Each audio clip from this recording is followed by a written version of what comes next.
Hello, everybody. Good morning or good afternoon or even good evening, depending on where you are. My name is Caroline. I'm one of the Sangha Live team, and I'm really pleased to be hosting today's session from the Hello, UK. everybody. Good morning or good afternoon. I'm getting a bit of an echo here. Good evening, depending on Just where bear you with are. me. My name is Caroline. I'm one of the Sangha Live team, and I'm really pleased to be hosting today's Just session. bear with me 1 second, everybody. Okay. Good morning or good afternoon. I'm getting a bit of an echo here. Good evening, depending on Just where bear you with are. me. My name is Caroline. I'm one of the Sangha Live team, and I'm really pleased to be hosting today's Just session. bear with me 1 second, everybody. Okay. Good morning or good afternoon. I'm getting a bit of an echo here.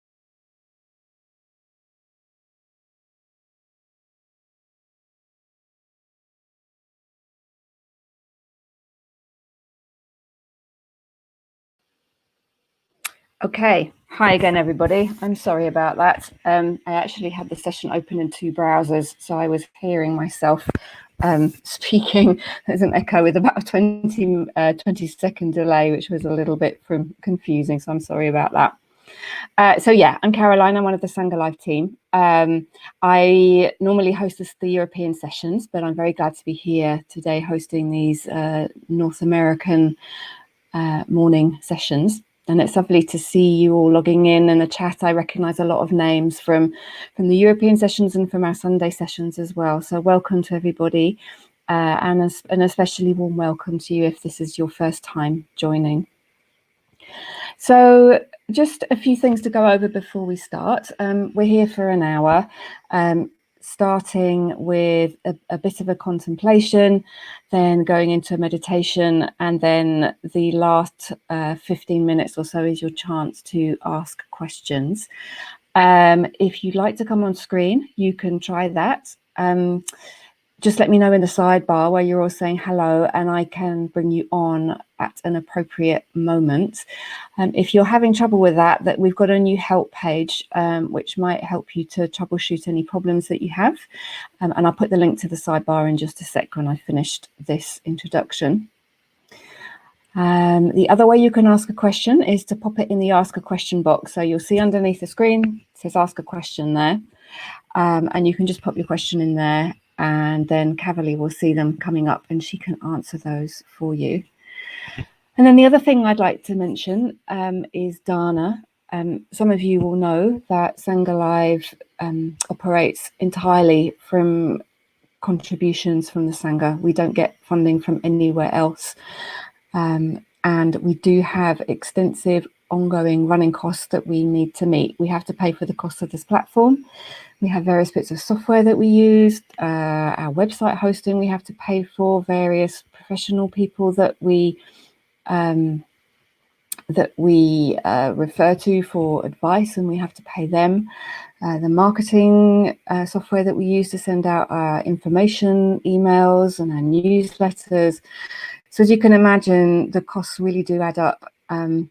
So we would be really, really grateful if you're able to contribute anything financially. It would be very much appreciated, and it would really make a big difference to us and enable us to keep bringing these sessions to you every day over the coming weeks.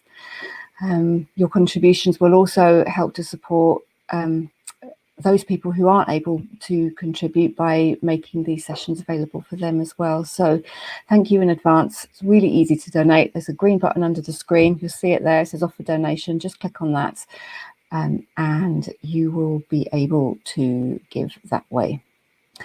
And 50% of your donation will be donated to Caverly, and the other 50% will go to us.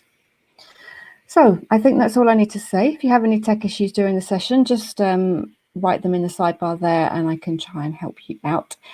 And I'm going to bring Caverly on now. Hi, Caverly. Hi, Caroline. Thank you so much. Thanks for being here today. You're welcome. Thank you for teaching again, and I'll take myself off. All right, thanks.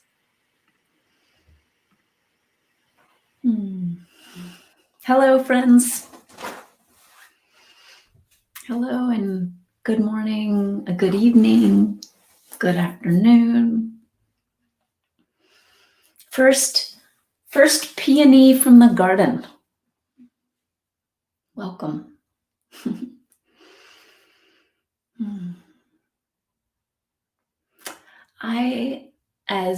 First, if you're coming in for the first time, welcome. I am going to be making reference to a theme that has arisen, but please know how welcome you are and that it is not a problem if you haven't attended sessions in the past. I'm going to do a little bit of a review. This is actually also nice for our group and for me because we've had a weekend break. And so I will do a touch of a review, and then we'll move into today's follow-up. So we've been focusing on something that I've been talking about as process mapping. So very specifically focusing on it's not what, it's how.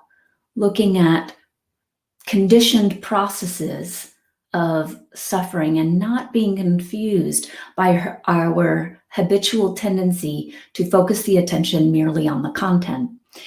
When we're focused on the content of suffering, the content might change and shift, and in that we might miss the process at play. So for example, here's the content is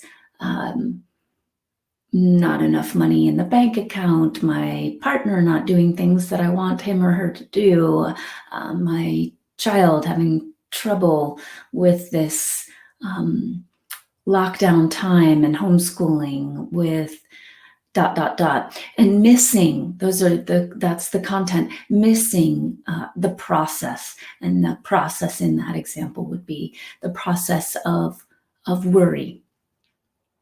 So when we catch on to process, we have an easier time disidentifying from the root source or the root manifestation of the suffering. The suffering, the creation of suffering is always the same. It's the identification with the illusion of a self that is separate from life, that is the source of suffering. From that perception, we perceive lack and deprivation, we worry, we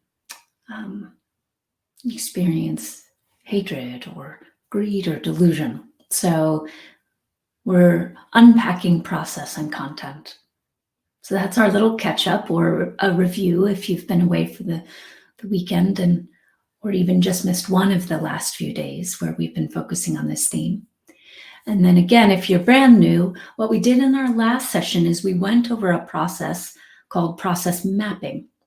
So I do want to acknowledge one more time that it's actually rare that I have themes that run through many days, but this naturally arose, as everything does in these calls, just everything based on who shows up and what kinds of things come into the room, quote unquote, the virtual room that we share together.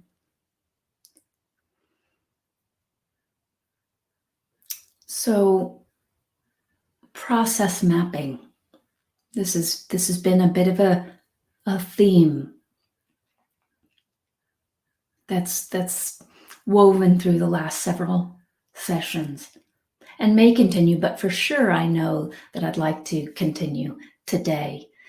If you're new to practicing with us, know that I love requests. So this theme arose out of a request to focus on our relationship with the inner critic, and practicing with processes of suffering during this time.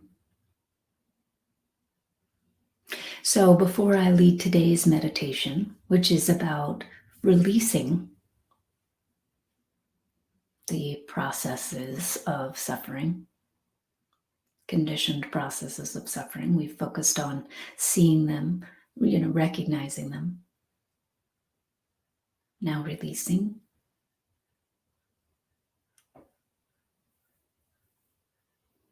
Hi, Richard. My question in the box does not follow the theme. Oh, no worries, Richard. We'll see. You never know. It may weave in perfectly.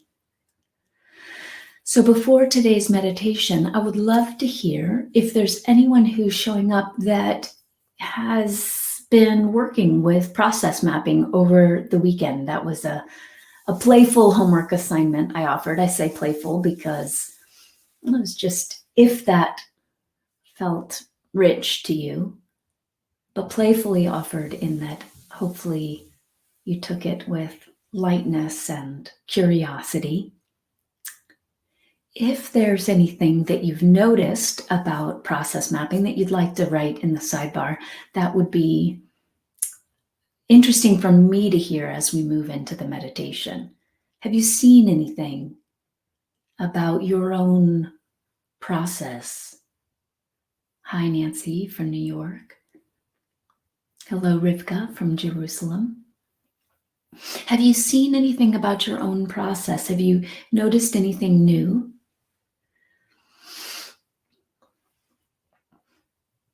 I'd love to hear, and this would actually be supportive to me because as you know, it can be a little tricky to know how things are landing for you, given that I can't see your faces in this platform.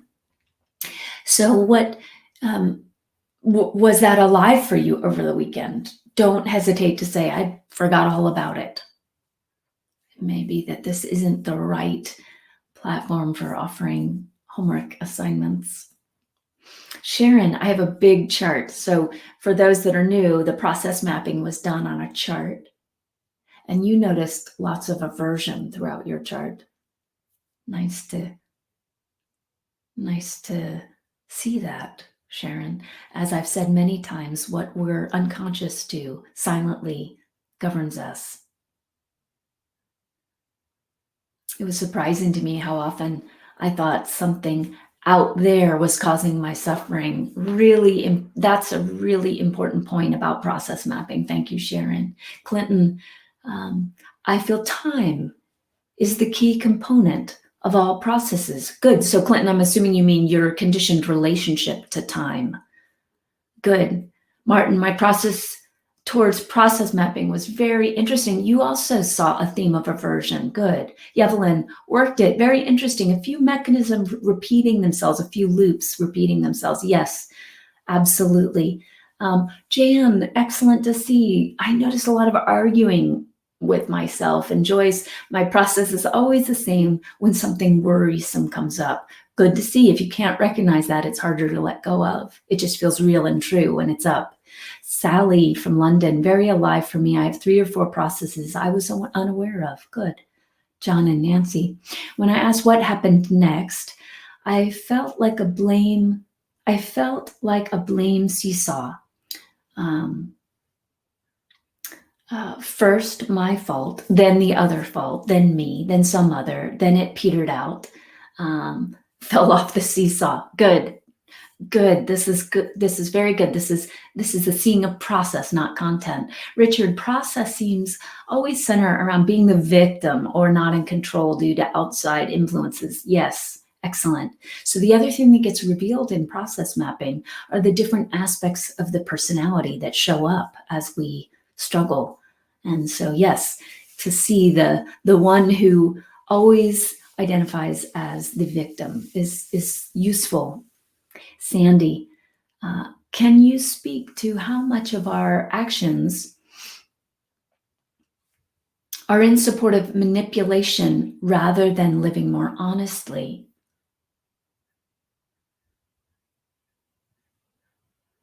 You know, Sandy, I'm going to table that one as I hear a little bit more about how process mapping went for people. It's a good question, but I think that relates to one specific process around conditioned tendency to manipulate. And I'd like to just hear a little bit more about how process mapping was in general, what people noticed in general. So thank you. I will table that. Sally, I could see how I act from I am not enough. Excellent. So this is what we get to have revealed as we do process mapping. Oh, I'm operating out of a specific lens, and I do a process as I look at the world through that lens. Excellent, Sally. Kiki, it was very interesting to experience and what next. So if you're new to this theme, the way process mapping worked is we looked at where are we suffering, and then we wrote down the self-talk that was associated with that suffering, and then we asked the simple question, and then what happens next? And then we wrote down the next thought that arises. So good, Kiki. It seemed like it was a never-ending answer. Every time I asked, there was an answer. Yes, and Kiki, I'd be interested to see if you notice that it often then goes into a loop, an ongoing loop. Excellent. Good. Ellen, I like noticing that I'm getting caught in the loop, but still digesting the no action when someone's actually causing harm, but sticking with it. Good. Thank you for sticking with it, Ellen. And again, be very mindful not to interpret attending to process as an assignment to have no action. Action can arise from the clarity about process. We can unpack that more after the meditation if that would be helpful. I'll read a few more and then we'll go into the meditation. Carol, I named my inner critic the mean voice, and I think that helped me identify it more quickly. I saw how it pounces even on little things I do and condemns me. However, I didn't like writing down what it said as we did Friday, since it seems to give it more power and solidify it. I found it most helpful just to note it and then let the mean words fly away and move on. Carol, I'm so glad that you said this. Just one brief thing, and again, then we'll move on. Watch for any tendency to,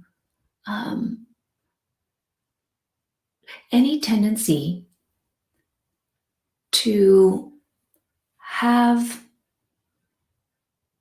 I think the best way to say this, Carol, is I hear many people say, oh, I better not write it down. That will just be giving it too much attention. This is very common that someone might say that. That may be true for you. So stick with it if that is true for you. But I want to encourage you to explore one thing.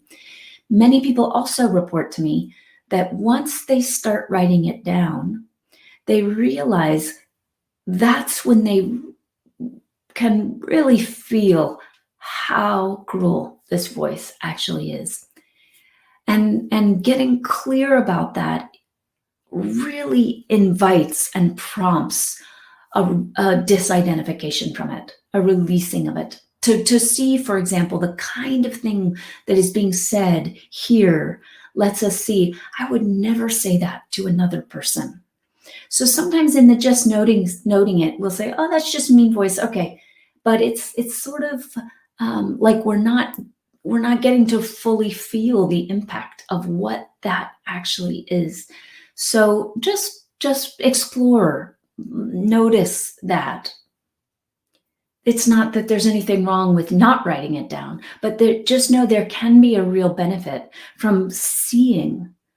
It's not that you're giving it extra power. It's that you're getting in an arm's length away and saying, wow, now that I read this, and maybe even reading it out loud, now I can see I never want to indulge this voice again. It is deeply cruel. It is mean. It has nothing for me. All right, Maria, it was very intense. I picked up several challenges and found some underlying themes: doubting choices, fear, blame, self-accusation around making mistakes. I can track the pattern to a specific time, 2.5 years old. Great, Maria. Elaine, I get lost in worry about my daughter's mental and physical health. How can I suffer less about that? Yes, we're going to explore that the suffering less has to do with the disidentification of process. Okay, thank you, friends. Maria, yes, of course. Tears, I understand. Kiki, it was like talking to my inner devil's advocate, like in the cartoons where there's an angel on one shoulder whispering in your ear and a little devil on the other shoulder whispering negative things. Yes. Okay, Ellen, thank you. Okay, lovely. 8:20 my time. Let's sit.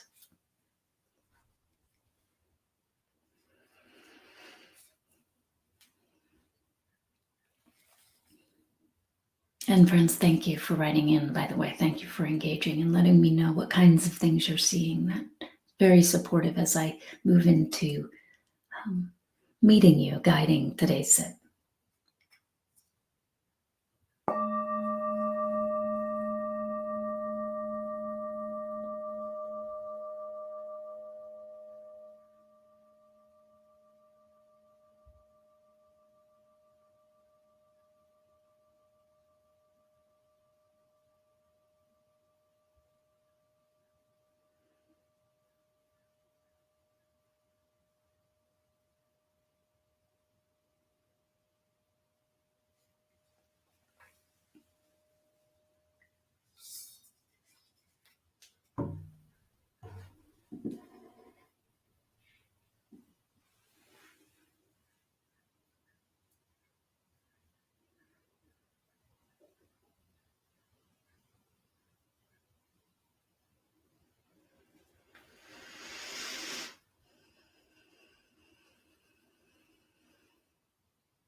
So allow yourself to settle in.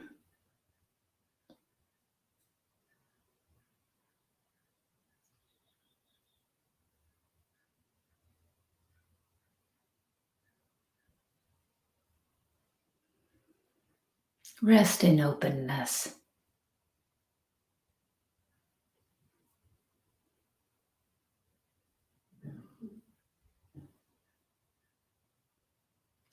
Though we are together exploring a theme which might invite thoughts,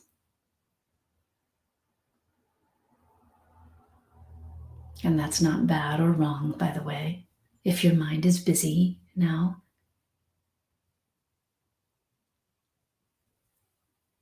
For this meditation, allow the attention to settle in the heart of awareness.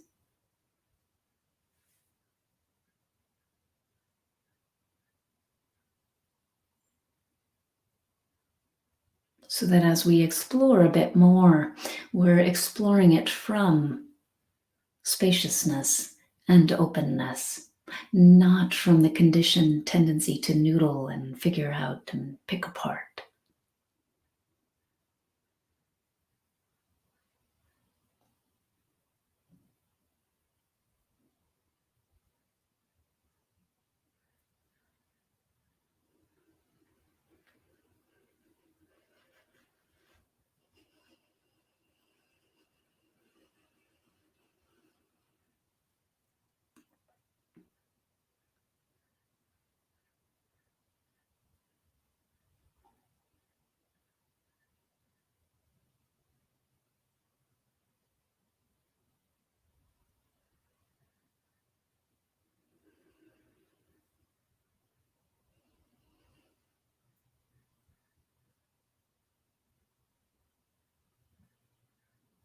Feel the ease of simply breathing.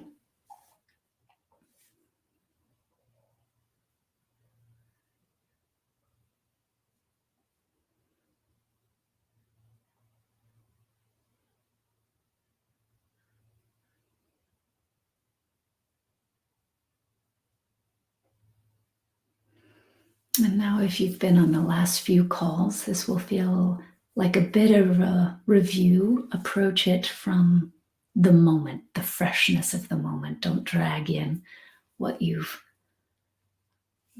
pictured in the past or visualized in the past. If you're new, just follow along as I invite you to visualize a place in your life that you tend to struggle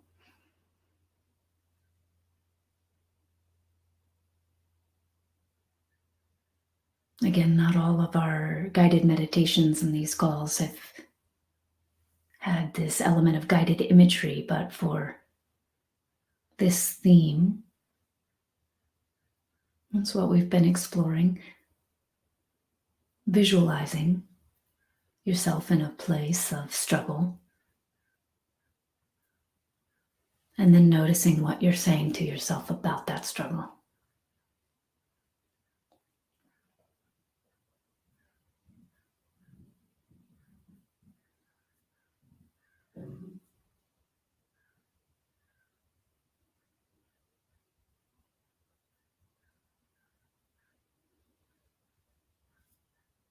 If you engaged in the homework assignment over the weekend, you're moving through the map, the process map in your mind's eye. You're just seeing, what do I say to myself? And then what do I say to myself next? And then what do I say to myself next? Just so you can see how this process, this conditioned process, unfolds. And so you can see clearly how suffering arises when you identify with this conditioned process.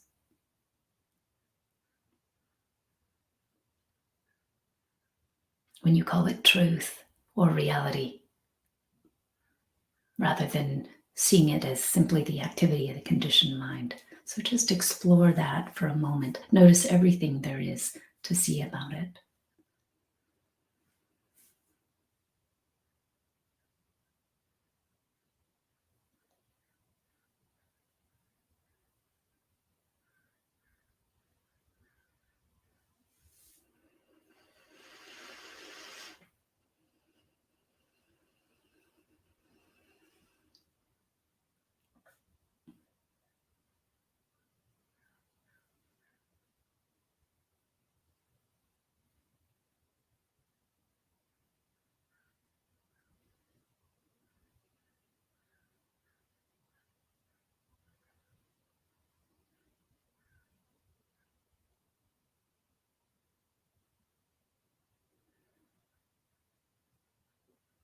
Notice all of the different voices at play, perhaps the voice of the inner critic, perhaps the voice of the victim, perhaps the voice of the boss. Just all the different aspects of the personality that come in to chime in this process. Just notice.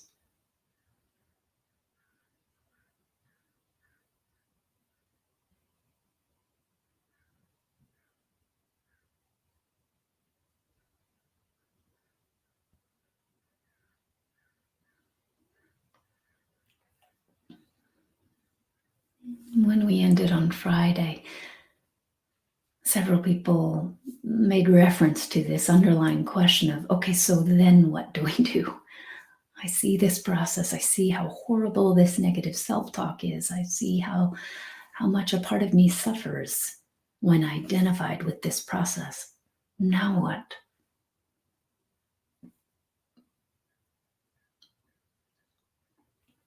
Today I wanted to offer 4 very simple steps.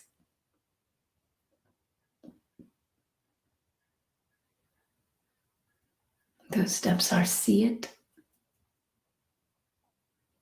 name it, let it go, and return. So as we've explored this theme, first we focused on seeing it. Next we focused on naming it. Today we're focusing on the letting go and the returning.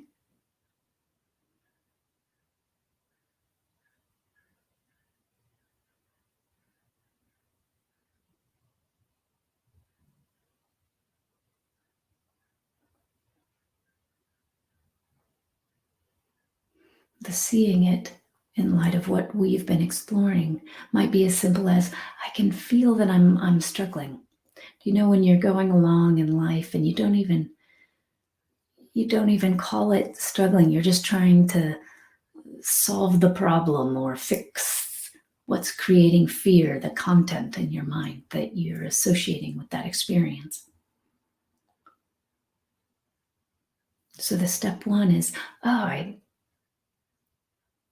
there's discontent or struggle or dis-ease here.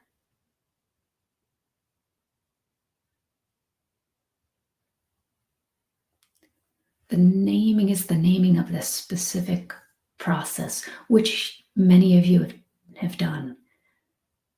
A process of self-doubt, a process of worrying about my daughter or family,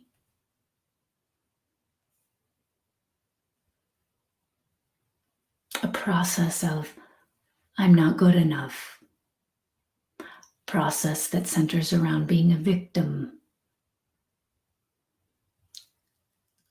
a process of blaming,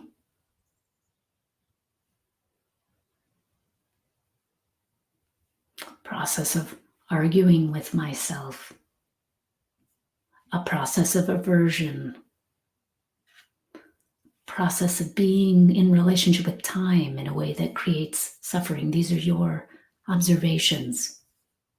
Notice how much you can relate to other people's processes.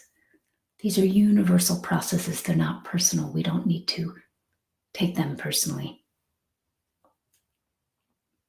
The naming is important. If I'm going along, I won't be confused that, all I have to do is adjust this content and then I won't suffer. I can just see, oh no, this is that conditioned process of aversion. I know this process.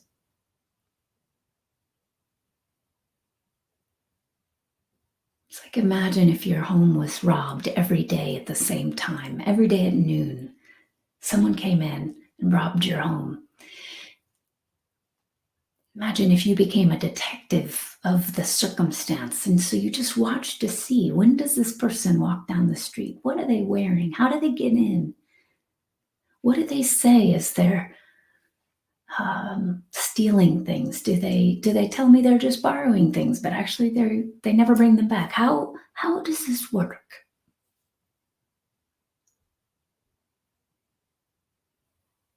From presence, these processes are revealed. In presence, these processes are revealed. So that's the naming.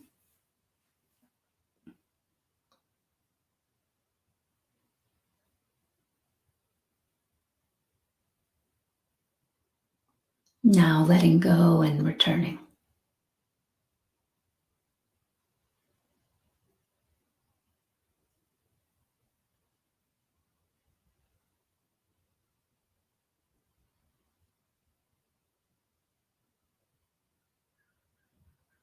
What are we letting go of?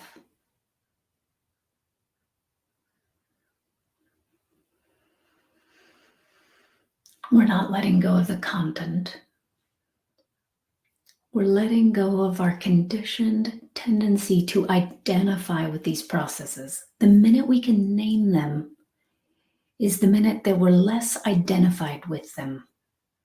If I can say, this is a process of aversion, it's like I have 1 foot in, 1 foot out, maybe. In other words, I might not feel entirely free, but if I can see it, if I'm aware of it, then I'm not believing it entirely. It's not real and true. This experience of aversion, I can see, I'm identified with aversion.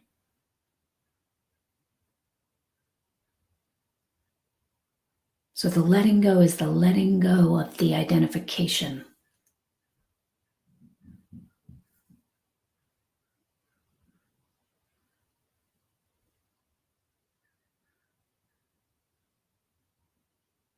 And this is important.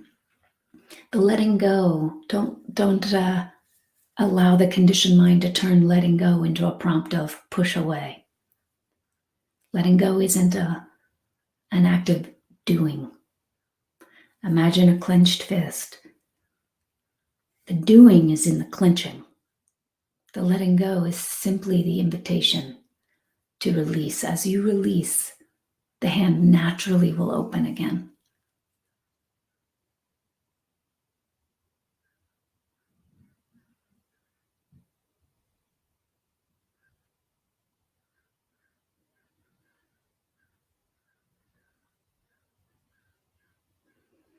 Think of a rubber band that's stretched out. If you slowly allow that rubber band to return to its natural shape, you're letting go of the tension. You're letting things resume.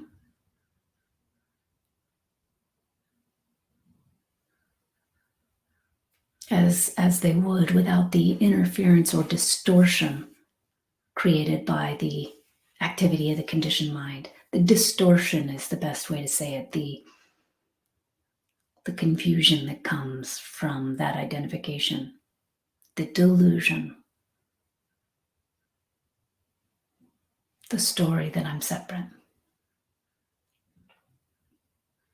So practice this now. Notice process, name process.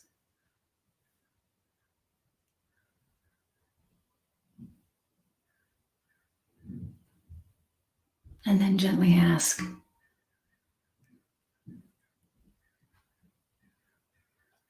can I release this?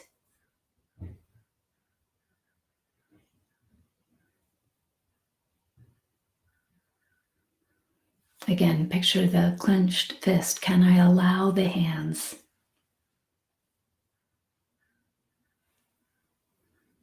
to open?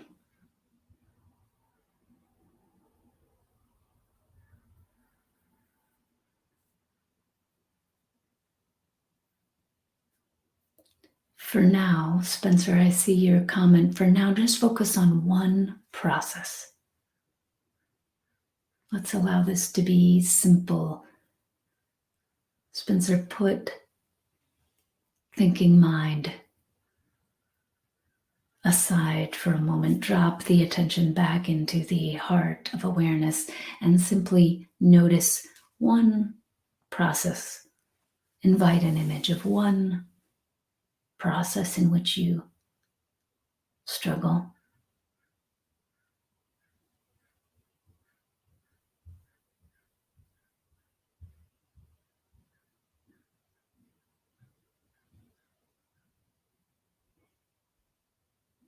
See it unfolding.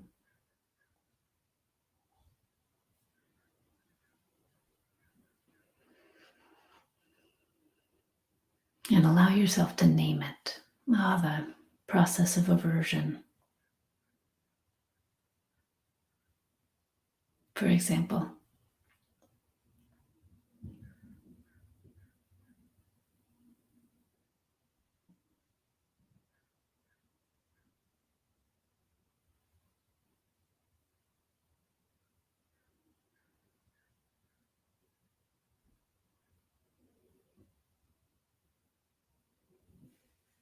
Now, in the naming of it, you've already begun to disidentify from it.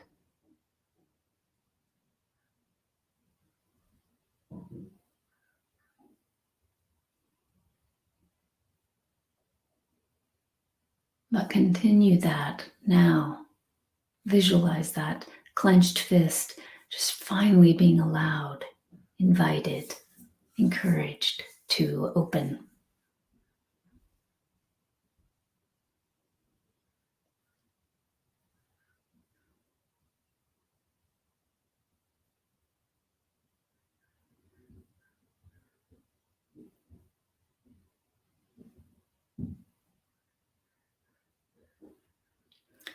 Release the habitual grip on this process.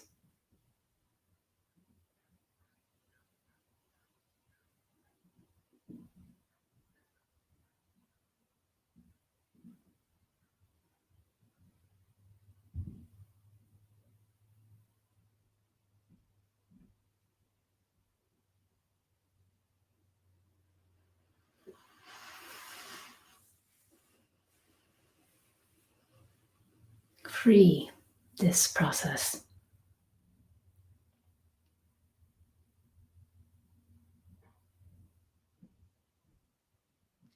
By seeing it for what it is, just another wave in the ocean. You've seen the wave, you've named it as choppy wave or storm wave or small ripple.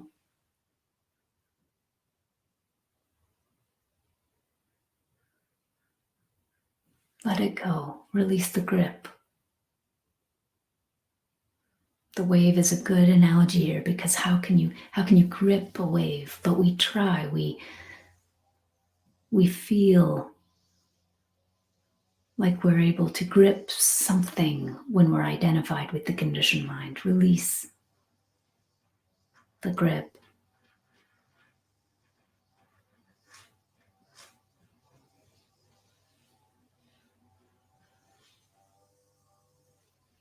And now what are we returning to?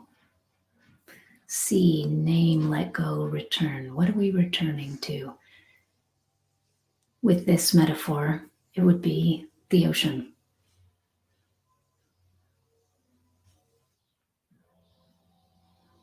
Just allow these waves to return to the sea. The waves have always belonged to the sea. When we're identified with them, these separate thought forms feel isolated, painful.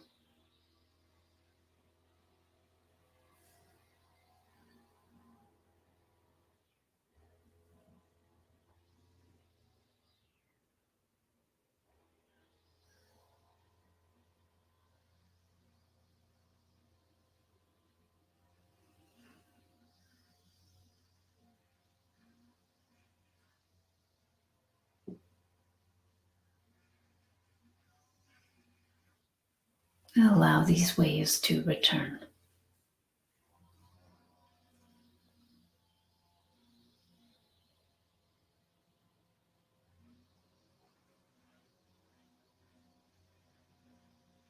Allow the attention to return to source, the source of attention being awareness itself.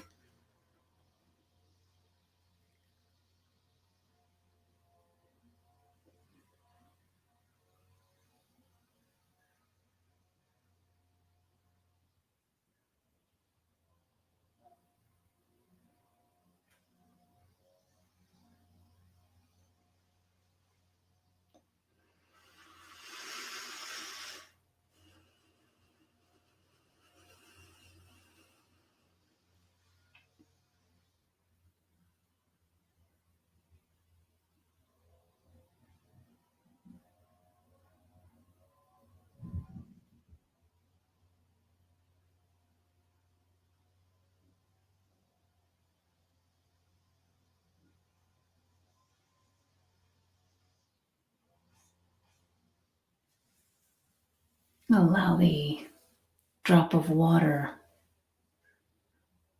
to return to the sea, to be diffused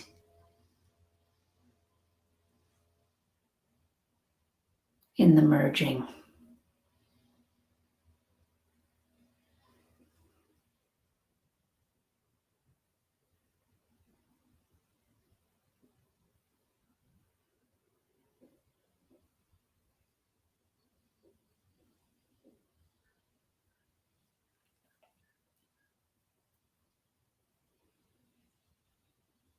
Allow this now.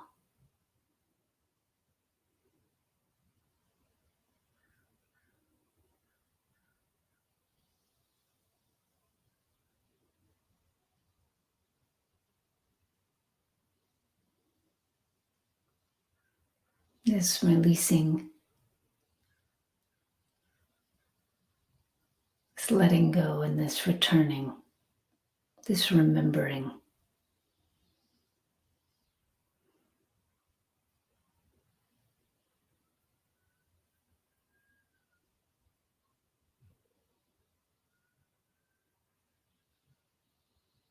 It's a remembering, and that we're returning to what is always here.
whatever might be arising now, seeing it.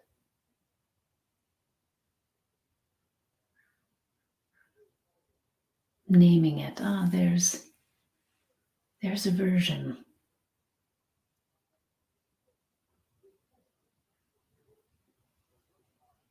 Letting go as you return to presence.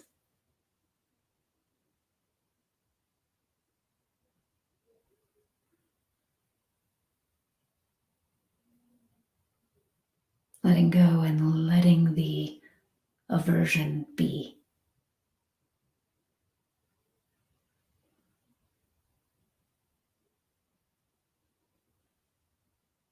Resting.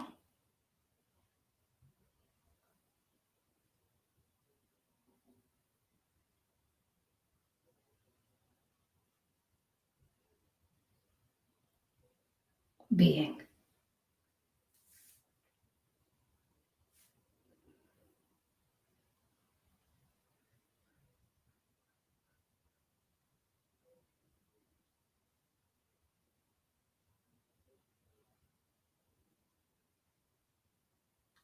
Returning to the refuge of presence.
Friends, thank you.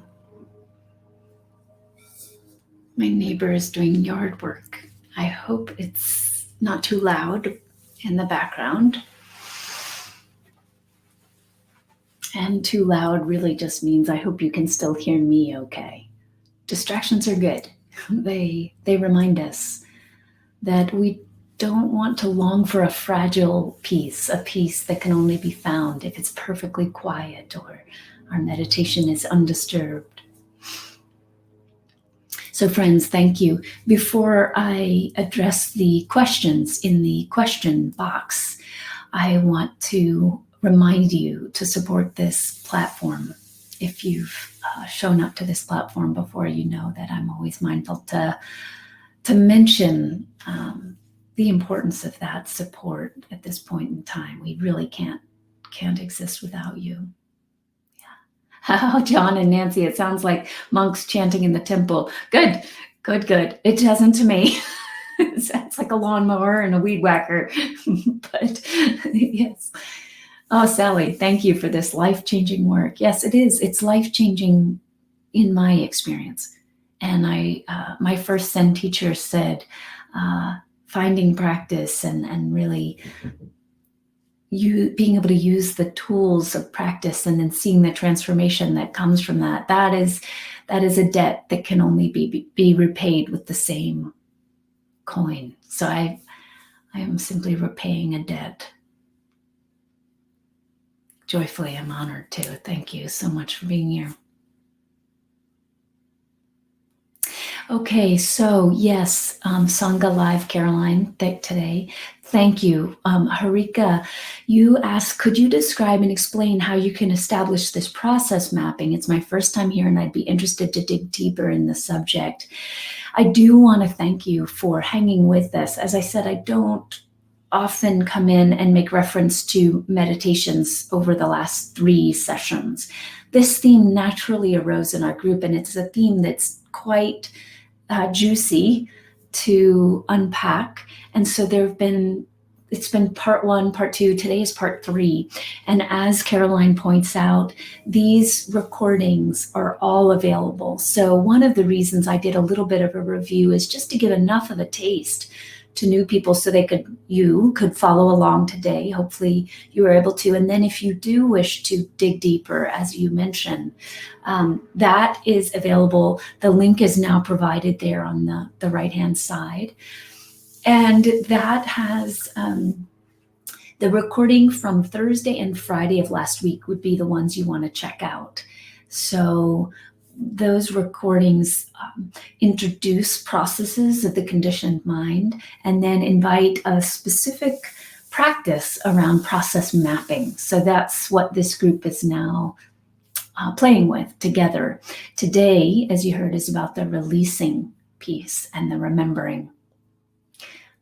We could do a part 4 if folks would like to, just kind of further unpacking this, given I can see some engagement here and I won't be able to address every question potentially, not sure. So do call in now if you'd like to. You could just write that you'd be up for calling in and chatting about your experience, or I'll just keep reading too while we're waiting to see if anyone would like to come on. So Karen, you write, I always find it difficult to understand identifying. Is identifying the same as grabbing, clinging? Yes, if we're identified with the conditioned mind, we're grabbing onto the thought forms of the conditioned mind.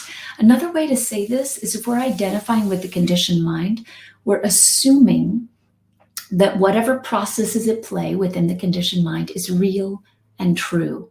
We're identifying with that lens without seeing that it's a lens. So imagine putting on orange tinted glasses, but not seeing that you have glasses on. If we're identifying with the experience of looking through that lens, it's like we're missing. We haven't done the seeing and the naming of, I have glasses on, would be the seeing. The naming is, these are the orange ones. When I look through the orange ones, the world looks like this. When I look through the victim purple lens, the world looks like this. Okay. So the identifying is the perceiving that these glasses are mine, they're real, they're reality. The seeing and the naming I just explained, and the letting go is what a gift. I have choice. I can choose to take these glasses off. And the returning is the returning to clear view, returning to presence. Thank you. That was, I think, important that you asked that. Jane, my process is seeing the damage, bringing my children up in a culture that has caused harm, or up in a cult has caused harm. I'm not sure actually if you mean culture or cult, or the cult of culture. Feeling terrible guilt at their ongoing suffering. And when I return to the bliss of presence, they feel selfish because they haven't found it and they're still suffering. How do I deal with this process? Jane, thank you for writing in very much.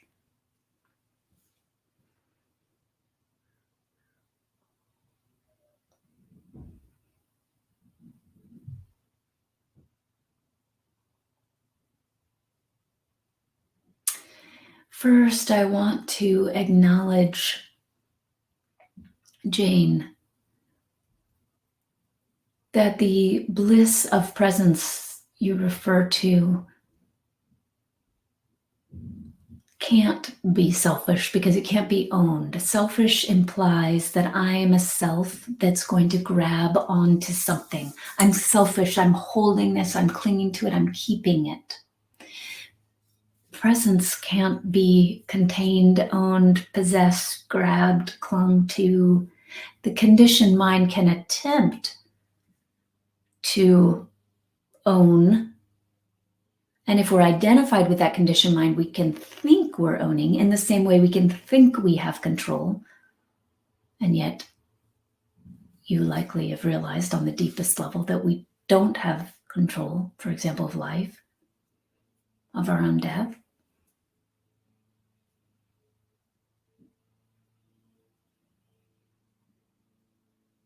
So just know it, even if just intellectually for now, it's not actually possible for it to be selfish.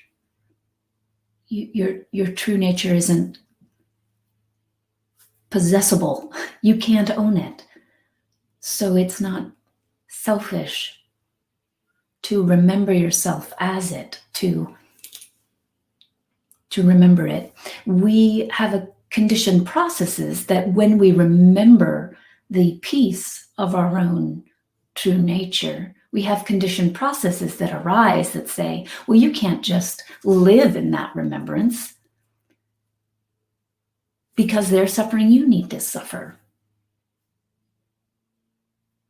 But it's important, Jane, that you're unpacking the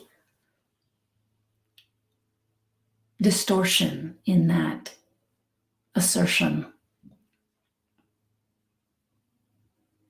How much do you support another person in knowing their true nature if what you bring to them is only your identification with the conditioned mind? How much freedom can you offer another if you're unwilling to know and move through life from your inherent freedom? Consider all the mentors you've had in your life. Did they bring to you the mind of limitation and stress? Did they put forward their ego as a way to bond with you? All of our greatest mentors and the people who've inspired us have given us a taste or a glimpse of something larger than egoic, I put it in quotes, reality. It's not reality, but it's reality as it's perceived through the lens of the ego. That glimpse is actually where the medicine is. So offer your children your own knowing, not even necessarily through words, but through your own being. You're modeling in a world of confusion and chaos what it means to know your own true nature and to live from that experience. That is the least selfish gift one can give. So Jane, you were talking about a cult. Yes, thank you. So yes, this is very, very important. Your sincere desire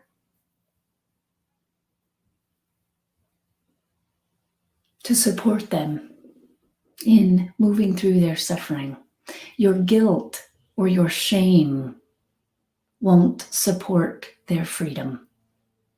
I'm so glad you're exploring this now.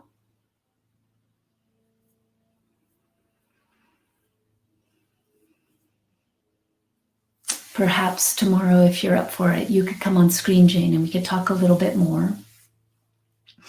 If you'd like to come on screen and you've had trouble, again, there is now this help page. You can scroll through and see, as you scroll through, you can see places that, or a place where Caroline gave a link to that help page. So thank you again for that, Caroline. I do see it's 2 minutes after the hour, and I see that there are comments I haven't had a chance to read. Thank you, Caroline, for posting that again. I will read them upon closing, and we will continue tomorrow. So I look forward to seeing you tomorrow, same time, same virtual place. Thanks so much for being here. I'm so glad this was a rich, a rich exploration. We will continue. Thank you.